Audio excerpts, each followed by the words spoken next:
Hello guys, we got Ben Baker here, and can you go ahead and spell your name and say your name? It's Ben, B-E-N, Baker, B-A-K-E-R.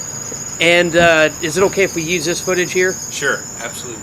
Awesome. I'm going to just talk to you a couple minutes about these road conditions with this icy weather and the winter weather that we've been having. Sure. The first question is, how has the roads been overall with this? Well, it's been quite a challenge for us this weekend. You know, starting about mid-afternoon on Saturday is when we started getting a mist of freezing rain that just stuck to everything and caused this black ice situation that we've had all night last night and through the part of the morning today. So it's been a challenge to deal with that because the black ice causes so many problems. It's worse than snow. It's worse than just about any other condition. So we've tried to take it the best we can and deal with the situations as far as the city trucks and salt trucks and everything is concerned. But it has been a challenge for us.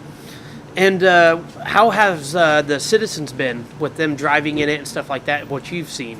Well, there's been a lot of people in the ditch. Overall, I mean, I've got pictures and people sending me things, you know, showing me people are off the road everywhere. Of course, the police department and the fire department, emergency personnel have been going 24/7 since that started yesterday. I think a couple of things, you know, people underestimate the conditions because it doesn't look like it's slick, so they think, oh, it's okay.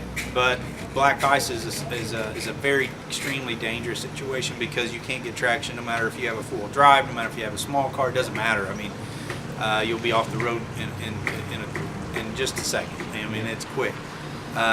So they underestimate the conditions and they underestimate their ability to drive in this kind of situation as well. People going too fast, and that's what causes this problem with wrecks. And once it starts, when somebody gets off the road, and it makes a situation where they're in the way, then when other traffic come through, it just piles up really quickly. So that's why we try to get the word out to everybody. If it's, you know, unless it's an emergency or you have to be out, it's better to stay in and wait this thing out. And that leads me to my next question. How was the city and them responding to it and getting ready and preparing and actually doing the road, laying the salt and stuff like that? How did Sure. they come together with that? Well, we knew this was coming. We just, you know, how it is. There's kind of a time period. You can't predict it exact. So we knew it was coming, and city manager let us know that they were going to try to pre-treat the roads the best they could, put some sand down at intersections. But even with those efforts, the way this came and how fast it came, you can't really you know, completely prevent it. So they were working on that, but as it got going yesterday evening, it got so slick that even the salt trucks, snowplow trucks couldn't get on the road, and we had several of them off the road. And you know it's bad when the salt trucks are in the ditch. And that leads me to my next question. With the incidences that happened yesterday and the things that happened yesterday, is the city prepared better to understand this more, or? Sure. Every time we have something like this, I think we learn from it. You know, last Sunday we actually had a similar situation, but it wasn't near as bad as far as black ice is concerned. It was slick out, and you learn from those every time. And I think they're doing a good job of getting out there, trying to prepare the way, you know, do what they can to, you know, as preventative as possible. And then when it hits, we just have to respond to the accidents and to the problems the best that we can. We try to, you know, work on the most important intersections, putting sand down and salt down to make sure those intersections are safe. There are certain sections of road we close because it's usually a steep hill area. I mean, I live on a pretty steep hill, and it's something people coming flying down through there, and you can see it, you know, when they start hitting their brakes and they're not going to make it, you know, or they come up and they're going sideways trying to go up and then they're backing down. So it gets to be a mess. When I came home yesterday evening or afternoon, I couldn't even stand up in my driveway.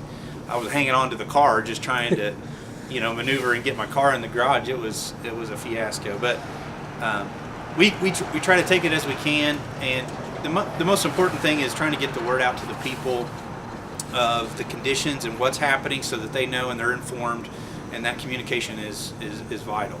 So that's what we're trying to do at the city. We can always, my thinking is we can always do better. Yep. So let's learn from each situation, and let's do better next time, and learn how that we can communicate more effectively.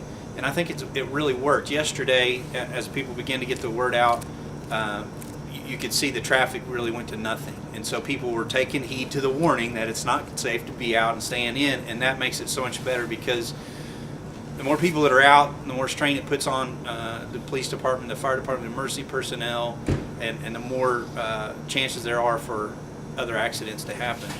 And so if people will just listen and pay attention to what's going on, I think it'll really help. Yep. And the final question is, what would you like to tell the public?